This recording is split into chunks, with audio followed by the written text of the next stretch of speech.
Ready start.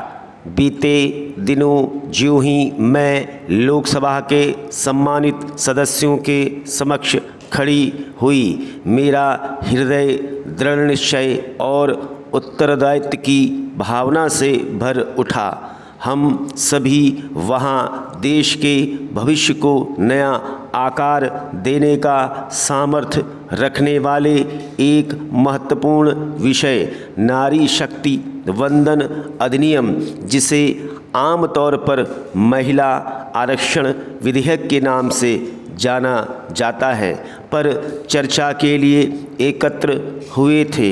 यह प्रस्तावित संवैधानिक संशोधन लोकसभा और विधानसभाओं में महिलाओं के लिए 33% सीटें आरक्षित करने का प्राविधान करता है, जो राजनीति में महिलाओं को सशक्त बनाने की दिशा में एक ऐतिहासिक कदम है। जब देश गुलामी की बेड़ियों से आज़ाद हुआ था, तब भी विभिन्न क्षेत्रों की तमाम साधारण महिलाओं ने अपने संवैधानिक अधिकारों की रक्षा की बात उठाई थी।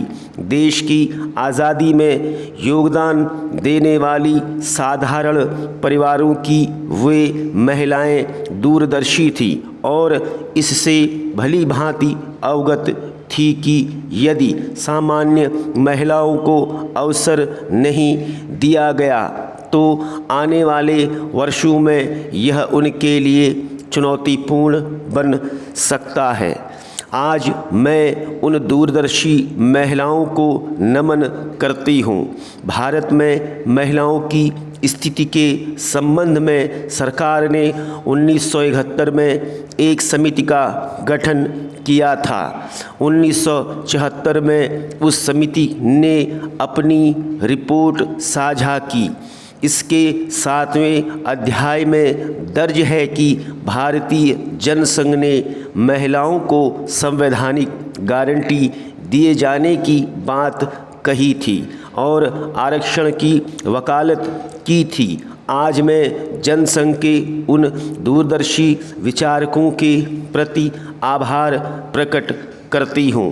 भाजपा कार्यकर्ताओं के लिए यह अत्यंत सम्मान की बात है कि उनकी पार्टी अपने संगठन में महिलाओं को आरक्षण प्रदान करने वाली देश की पहली राजनीतिक पार्टी बनी।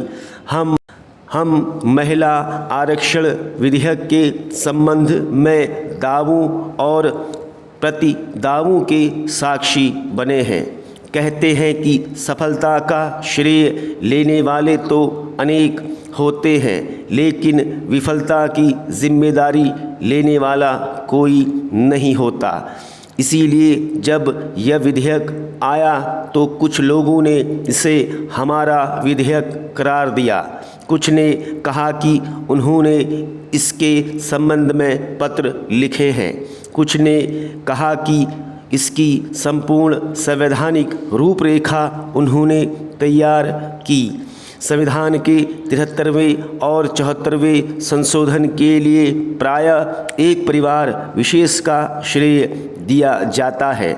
इसी परिवार की एक सम्मानित नेता ने संसद में कहा कि यह कार्य पीवी नरसिम्हा राव द्वारा किया गया। इन महत्वपूर्ण संशोधनों में योगदान देने वालों को मान्यता दिया जाना आवश्यक है और राव का नाम उस इतिहास में स्थान पाने का सही मायनों में हकदार है। मैं